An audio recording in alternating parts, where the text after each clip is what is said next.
Hello everybody, welcome to Ashish Singh Lectures. I am Madiha Khan, your friend who is here to help you with your English language.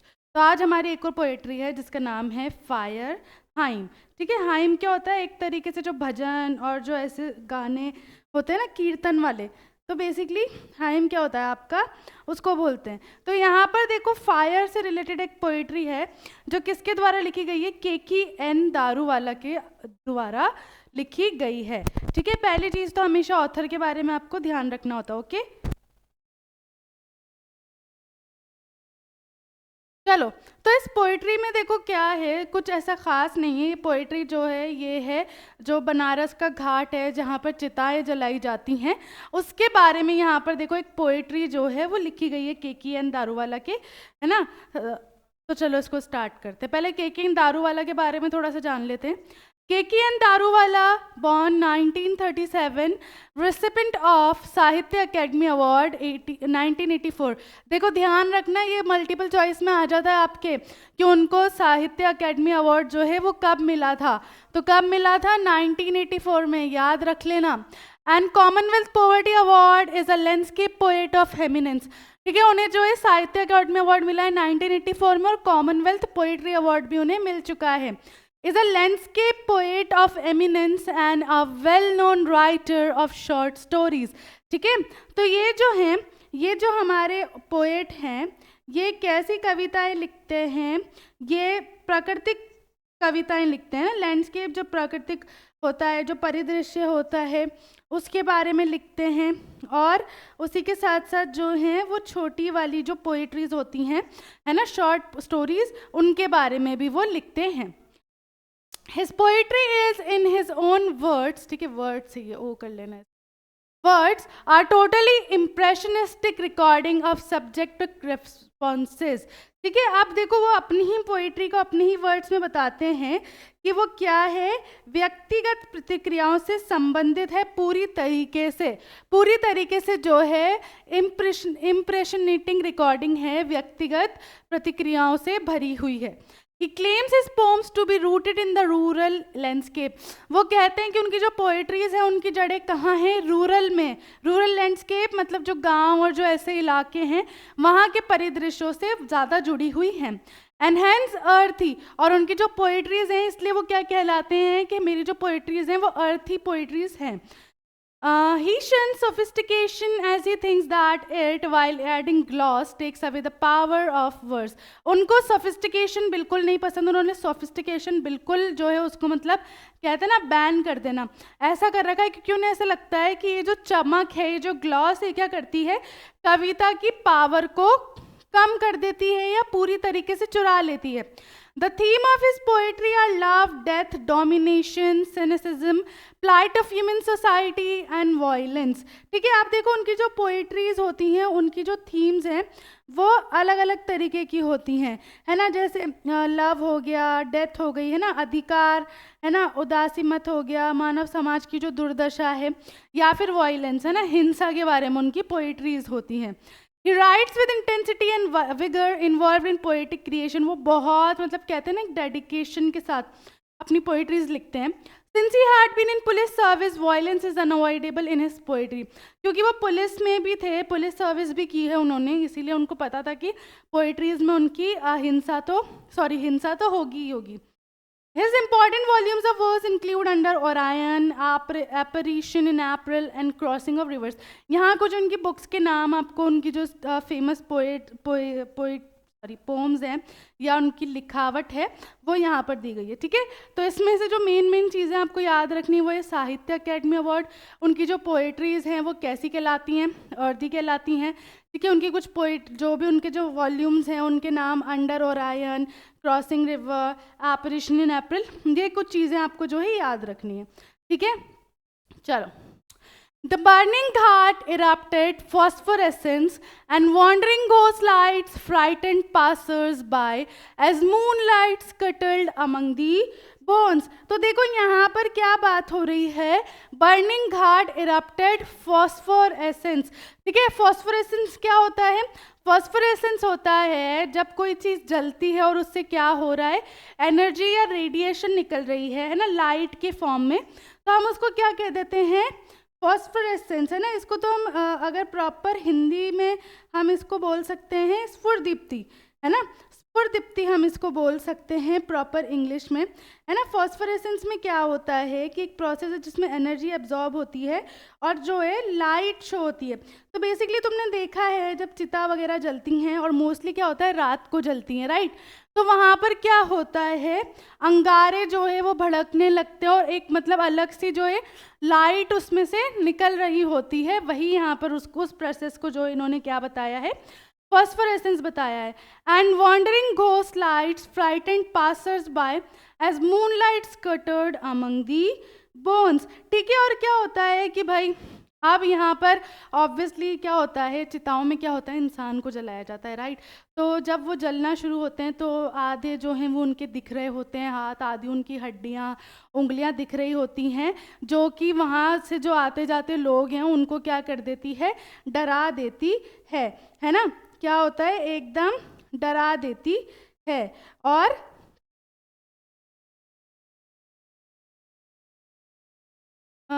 once strolling it down past river bank and ghat, we saw embers losing their cruel redness to the grey ash that swallows all half-cooked limbs, bore witness to the fire debauchery. My father said, "You see those half-burnt fingers." ठीक है, अब यहाँ पर क्या हुआ, यहाँ पर अगर तुम बात करो तो यहाँ पर क्या हुआ कि भाई घाट जो है वो एक तो बहुत ज़्यादा जो है फॉस्फोरेसेंस बता रहा है ना, कि भाई वहाँ पर जो है अंगारे जल रहे हैं, उनकी रोशनी आ रही है, घाट जल रही है ना, और उसके इधर उधर जो है क्या हो रहा है, जैसे भूतों की रोशनी है ना। वॉन्डरिंग घोस्ट क्या हो गए तुम्हारे, भटकती आत्मा, लिख लो वॉन्डरिंग घोस्ट, भटकती आत्मा। मतलब ऑब्वियसली क्या हो रहा है, इंसान जो मृत है वो जल रहा है, तो उसकी आत्मा जो है वो उसी के आसपास अभी भटक रही है और वो क्या कर रही है, लोगों को डरा रही है। as moonlight scuttled among the bones, है ना, ऐसा लग रहा है जैसे क्या हो रहा है, हड्डियों के बीच जो है क्या हो रहा है, चांद की रोशनी आ रही है। मतलब ऑब्वियसली जो बॉडी है उसका फ्लैश तो इजीली जल जाता है, बोन्स को टाइम लगता है, राइट।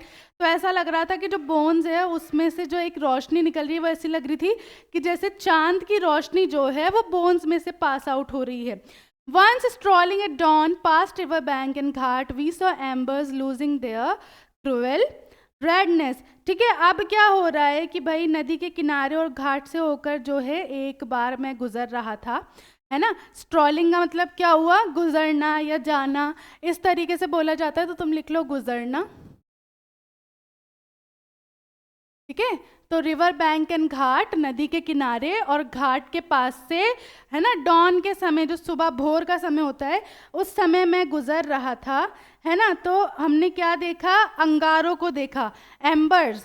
ठीक है, एम्बर्स क्या होते हैं, अंगारे, जो कोयले जलने लगते हैं ना, वो क्या होते हैं, आपके एम्बर्स होते हैं, है ना, जो क्या हो रहे थे, अब धीरे धीरे अपनी जो लाल उनकी जो रोशनी थी वो छोड़ रहे थे। मतलब बेसिकली क्या हो रहा है कि जो कोयले थे, अब कोयले जब जलते हैं तो कितने ज़्यादा रेड हो जाते हैं, राइट। अब क्या हो रहा था, वो जो कोयले हैं वो धीरे धीरे वापस क्या हो रहे थे, ऐश वाले हो रहे थे, है ना। आगे देखो, the grey to the grey ash that swallows all half cooked limbs bore witness to the fire debauchery. My father said, "You see those half burnt fingers." तो अब वो जो कोयले थे ऑब्वियसली वो क्या हो रहे थे, राख बन रहे थे, और उसके साथ साथ जो भी बोन्स वगैरह थी वो सारी जल रही थी, है ना। और अब क्या हुआ, उसमें देखो आधी जली हुई उंगलियां जो है वो दिख रही थी, है ना। और यहाँ पर क्या बोला गया है, फायर्स डिबॉचरी। फायर्स डिबॉचरी का मतलब क्या है, आग का अनैतिक व्यवहार। ठीक है, डिबॉचरी का मतलब, और फायर्स डिबॉचरी का मतलब क्या हो गया, आग का अनैतिक व्यवहार। क्यों, क्योंकि वो क्या कर रहा है, किसी को जला रही है आग, इसीलिए यहाँ पर इसको इस तरीके से बोला है। ठीक है, ठीक है। तो माय फादर सैड, मेरे फादर ने कहा था, you see those half burn fingers, ये जो आधी जली उंगलियां तुम देख रहे हो, Unborn stuffs, the fire at times forgets its dead. Zoroastrian eye, my child fingers clenched. Into a little knot of pain, I swore to save fire from the sin of forgetfulness. ठीक है, अब यहाँ पर क्या हो रहा है कि भाई मेरे जो फादर है उन्होंने कहा कि तुम ये जो आधी जली उंगलियां देख रहे हो और ये जो हड्डियां हैं वो देख रहे हो, ठीक है। बोन स्टब्स क्या हो गई, हड्डियां, लिख लो। बोन स्टब्स क्या हो गई, हड्डियां, ठीक है, क्लियर है, लिखते जाओ साथ साथ, है ना। The fire eight times forgets it's dead, ठीक है। तो क्या होता है कि आग जो है वो कभी कभी भूल जाती है कि जो लोग हैं अपने मृतकों को जिनको उसने जलाया होता है उसको भूल जाती है। ज़ोरोएस्ट्रियन आई माई चाइल्ड फिंगर्स क्लेंच्ड, ठीक है। ज़ोरोएस्ट्रियन क्या होते हैं, ज़ोरोएस्ट्रियन होते हैं पारसी जो लोग होते हैं ना, वो लोग होते हैं, उनके लिए बोला जाता है ना, कि भाई क्या होता है, इसको अगर मैं प्रॉपर बताऊं कि भाई little knot of pain I swore to save fire from the sin of forgetfulness. तो ये क्या होता है कि भाई अपने जो मृतक हैं उनको भूल जाती है ना। मतलब कि भाई उनको कहने का मतलब ये है कि भाई आग जो है उनको इस तरीके से जलाती है इतना कठोर होकर, है ना, कि बस कुछ भी नहीं बचता है। और ज़ोरोएस्ट्रियन आई मतलब मैं जो हूँ पारसी हूँ, ठीक है। ज़ोरोएस्ट्रियन का मतलब क्या होता है, पारसी, और आई लिखा है साथ में तो मैं पारसी हूँ, ठीक है। इस तरीके से समझना है इसको, मैं क्या हूँ, पारसी हूँ। ज़ोरोएस्ट्रियन का मतलब क्या होता है, पारसी, ठीक है। मैं जो हूँ पारसी हूँ। और उसके आगे जो है क्या बोला है कि भाई लेकिन जो है ना मेरी उंगलियां जो है दर्द से कड़क गई हैं और आग का ये जो सारी चीज़ें मैं इससे जो है मैंने शपथ ली है बचाने की, है ना। जो आग जो भूल जाती है कि लोग हैं या कुछ भी है वो इतना ज़्यादा बुरा उनके साथ बिहेव कर रही है, तो मैंने शपथ ली है कि मैं जो है इस चीज़ से उसको बचाऊंगा, ठीक है। It never forgot, and 20 years since, as I consigned my firstborn to the flames, the nearest tower of silence was 1,000 miles. The firm hand said to me, इसको fire करना है, ठीक है। You stand forgiven, broken yet rebellious. I swore this time to save it from the sin of forgiving. ठीक है। अब यहाँ पर देखो आगे क्या बात हो रही है, आगे भाई ये बात हो रही है कि भाई मैं जो है कभी भी नहीं भूला हूँ, है ना, मैं कभी भी जो है नहीं भूला हूँ। कितना, 21 years since, 21 वर्ष पहले, 21 वर्ष पहले, as I consigned my first born to the flames. मतलब क्या हुआ यहाँ पर कि भाई मैंने जो है अपने पहले बच्चे को आग के हवाले कर दिया था, क्योंकि टावर ऑफ साइलेंस कितना दूर था, हज़ारों मील दूर था, ठीक है। 1000 माइल्स जो था दूर था, ठीक है। अब आगे द फायरहाइम, अग्नि के जो देवता हैं, उन्होंने मुझसे कहा था कि तुम्हें माफ़ किया जाता है, यू स्टैंड फॉरगिवन, तुम्हें माफ़ किया जाता है। Broken yet rebellious I swore this time to save it from the sin of forgiving, क्योंकि मैं जो है काफ़ी ज़्यादा टूट चुका था, फिर भी मैंने जो है उस समय यही किया कि भाई आग की क्षमादान जो थी उससे रक्षा की शपथ ली। तो यहाँ पर बात क्या हो रही है कि भाई जो है ना, यहाँ पर उनके फादर जो है वो पूरा सीन बता रहे हैं कि किस तरीके से जो है आग, ये वाली जो चीज़ है, ये कैसे लोगों को जो है क्या कर रही है, बेरहमी से खा रही है या जला रही है और भूल जाती है, ठीक है। अब इसी में एक हुआ था, क्योंकि जो पारसीज हैं वो silence of tower of silence में जाते हैं, लेकिन क्योंकि वो बहुत दूर था तो उन्हें अपने पहले बच्चे को क्या करना पड़ा, आग के हवाले करना पड़ा, और वो काफ़ी ज़्यादा जो है दर्द में हैं, ठीक है। तो इस तरीके से है, इसकी समरी देखो। Firearm is a heart-touching poem written by K.K. Daruwala. In this poem, the poet describes the scene of a burning ghat where the dead body of a man is consigned to the flame of fire. तो ये जो poetry क्या है, एक burning घाट जहाँ पर cremation होता है, चिताएं जलाई जाती हैं, है ना, वहाँ के बारे में है। The poet says that when he was a child, he and his father used to visit the burning ghat of the Hindus. तो पोइट यहाँ बताते हैं जब वो छोटे थे तो वो और उनके पिता जो है इन घाट पर जाया करते थे। He says that the sight of the burning dead body becomes shocking and dreadful at night. वो कहते हैं कि रात के टाइम जब ये सब हम देखते थे तो मुझे बहुत ज़्यादा डर लगता था। It frightens passers by, और आसपास वाले जो लोग हैं वो भी डर जाते थे। Sometimes the limbs of a dead body are left half burned and the redness of the fire appears very cruel. कभी कभी होता है ना कि कोई उंगली गिर गई या कुछ हो गया या कुछ बॉडी जो है वो अधजली रह गई और जो फायर है वो उस वक्त इतनी लाल हो रही होती है कि बहुत ज़्यादा डरावनी लगती है. The poet is a Parsi who worships fire as a god. Poet जो है वो पारसी और उनके लिए आग क्या है, एक उनके देवता है. ठीक है, but he had to consign his newborn into the fire because there was no tower of silence there. लेकिन उन्हें अपने पहले बच्चे को जो है आग के हवाले करना पड़ा क्योंकि वहाँ कोई भी टावर ऑफ साइलेंस नहीं था. This made him a Sinner, जिसने उनको एक पापी बना दिया था. He feels guilty for violating the Parsi code. उन्हें काफ़ी जो है गिल्टी फील हो रहा था, दोषी फील कर रहे थे वो कि उन्होंने पारसी जो धर्म था उसका जो रूल था उसको ब्रेक किया, है ना. He regrets that he could not save the fire from committing sin. वो काफ़ी पछताते हैं कि वो आग को रोक नहीं पाए पाप करने से. So he vows to free the fire from the sin of forgetting. तो वो शपथ लेते हैं कि वो फायर का जो भूलने वाला जो आदत है उससे उसको फ्री कराएंगे. Thus this poem is a song in praise of fire. Here the poet shows the importance of fire for the Hindus after their death. तो ये जो पोइट्री है ये एक तरीके से आग की प्रशंसा के बारे में है और हिंदुओं के लिए इसका कितना महत्व है उनकी लाइफ में और आफ्टर डेथ ये यहाँ पर बताया गया है. ठीक है,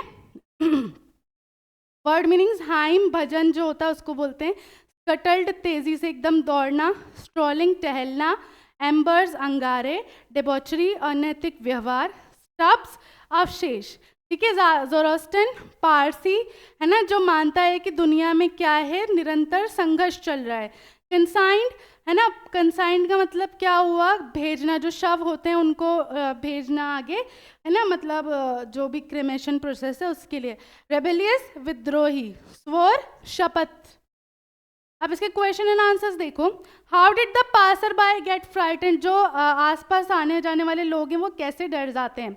The passers-by got frightened to see the fire and the dreadful scenes at the घाट. जो भी लोग वहाँ से गुजरते हैं वो क्यों डर जाते हैं आग को देखकर और जो भयानक सीन वहाँ घाट पर चल रहा होता है क्रेमेशन वाला उसको देखकर डर जाते हैं. Which event does the expression the burning Ghat refer to. ठीक है, कौन सा जो है इवेंट है बर्निंग घाट वाला क्या बता रहा है. The expression the burning ghat refers to the place where dead bodies are usually cremated. जहाँ चिता जलाई जाती है उसको यहाँ पर बर्निंग घाट बोला गया, जैसे बनारस वगैरह में है ना. Where do you think is the ghat located. कहाँ है घाट. घाट कहाँ होती है, नदी के किनारे होती है, bank of the river. What does the speaker see और observe in the morning at the ghat. सुबह के टाइम जब भोर के टाइम ऑथर वहाँ जाते थे तो उन्हें क्या दिखता था. The speaker observe pieces of wood and coal. वहाँ पर उन्हें लकड़ी और कोयले के पीस दिखते थे. Not burning but are still red in the morning. लेकिन वो एक हल्का सा जो रेडनेस रह जाती है कि बस अब वो जो है ये राख में बदल जाएंगे, वैसे उन्हें कोयले दिखते हैं सुबह के time. Why does he say that the redness of the fire is cruel. वो ये क्यों कहते हैं कि जो लालिमा है जो फायर की वो बहुत ज़्यादा क्रूएल है, कठोर है. He says that the redness of the fire is so cruel that it swallows everything. क्योंकि वो क्या करती है, पूरे इंसान को खा जाती है. In what sense does the fire forgets it dead. कौन सा मतलब क्या यहाँ पर क्या भाव है जो बोला गया है fire forget its dead. The fire forgets its dead when it leaves the body half burned. क्यों, क्योंकि भाई क्या होता है कि उसे पूरी बॉडी जलानी होती है लेकिन कभी कभी कुछ उंगलियाँ कुछ बोन्स जो है रह जाती हैं. The speaker feels it as the fire's immoral behaviour. उन्हें लगता है कि ये फायर का क्या है, अनैतिक व्यवहार है. तो बहुत छोटे छोटे 1 लाइन आंसर्स हैं, आप इजीली लर्न कर सकते हो. ठीक है, why does the speaker reveal his religious identity. यहाँ पर उन्होंने अपने धर्म वाली बात क्यों बताई कि वो किस धर्म से बिलोंग करते हैं.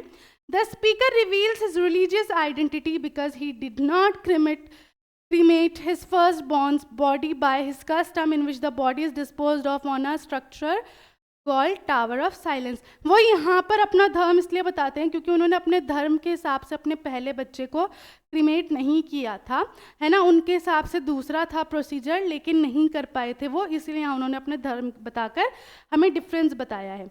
Why did he consign his firstborn to the flames. उन्होंने अपने जो पहला बच्चा था उसको आग के हवाले क्यों कर दिया. He consigned his firstborn to the flames, है ना, because the nearest tower of silence. लेकिन रुको, इसको पहले बॉन्ड, है ना। तो क्योंकि जो टावर ऑफ साइलेंस था वो बहुत दूर था, जहाँ पर पारसीज डेड बॉडीज को डिस्पोज करते हैं, वो हजारों मील दूर था। So he could not lodge that body of his first born child on that place, इसलिए वो वहाँ तक जा ही नहीं पाए और उन्होंने अपने बच्चे को आग के थ्रू ही क्रिमेट करना पड़ा। ठीक है, तो बहुत इजी क्वेश्चन एंड आंसर्स है, आराम से आप कर सकते हो, इतनी डिफिकल्टीज नहीं आएंगी। अगर आपने पोइट्री अच्छे से समझ ली, समरी समझ ली, तो इनमें दिक्कत नहीं आएगी। ठीक है, what did the fire hymn says to him. ठीक है, फायरहाइम जो है वो उनसे क्या कहते हैं, मतलब जो वो देवता मानते हैं उन्हें, वो क्या कहते हैं। The fire hymn said to him that he had forgiven him, तो जो आग के देवता वो कहते हैं कि तुम्हें माफ़ कर दिया गया है, and now it has taken oath to overlook and pardon him this time for the sin he committed, मतलब उन्हें जो है, जो भी उनसे पाप हुआ है उसके लिए क्षमा कर दी, मिल गई है। ठीक है, माफ़ कर दिया गया है। ठीक है, अब इसके एमसीक्यूज देखो। ज़ोरास्ट्रियन का मतलब क्या होता है, अभी जस्ट मैंने तुम्हें बताया, ज़ोरास्ट्रियन का मतलब क्या होता है, पारसी, पारसी, है ना। नियरेस्ट टावर ऑफ साइलेंस जो है वो कितना दूर था, 1000 माइल्स, 2000 माइल्स, 3000, कितना, हमने देखा 1000 माइल दूर था। The speaker in the poem fire hymn swears, कितनी बार उन्होंने जो है कसम खाई है, तो देखो 2 बार खाई है, एक जब वो मेरे पिता ने कहा वाली बात बता रहे होते, और एक जब वो बोलते हैं कि आग के देवता ने मुझे माफ कर दिया, तो कितनी बार, ट्वाइस। ठीक है, who has compose the pome, ये तो बहुत ईजी है, के.एन. दारूवाला ने की है। के.एन. दारूवाला रिसीव्ड साहित्य अकेडमी अवार्ड इन, कब मिला था उन्हें, मैंने अभी तुम्हें बोला था याद करने को, 1984 में मिला था। The speaker in the poem fire hymn explains, क्या बता रहे हैं वो यहाँ पर, moral, plight of human society या ह्यूमैनिटी, ये तुम बताओगे मुझे कि तुमने इस पोएट्री से क्या समझा, कि यहाँ पर क्या एक्सप्लेन किया गया है। ठीक है, ये तुम बताओगे मुझे। हु हैज कंपोज्ड, वही है केन, ये सेम रिपीट हो गया। ठीक है, K. N.. Daruwalla was born in, अभी हमने स्टार्टिंग में देखा था, कब था, 37, 84, 89, 38, कब था, जल्दी से देख के बताओ, जल्दी से चलते हैं, पीछे चलो। 1937, ठीक है, सामने के सामने है answer. Daruwalla explain the place, कहाँ की बात की है, क्या जगह बताई उन्होंने, बर्निंग घाट के बारे में बताया है।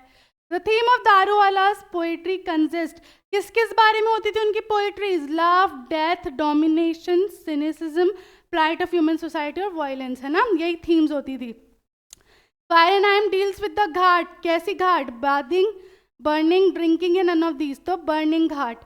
As I consign my first born to the flames is written by, ऐसे आपको जैसे लाइन दे दी जाएगी, फिर आपको बताना है, तो भाई के.एन. दारूवाला ने लिखी थी।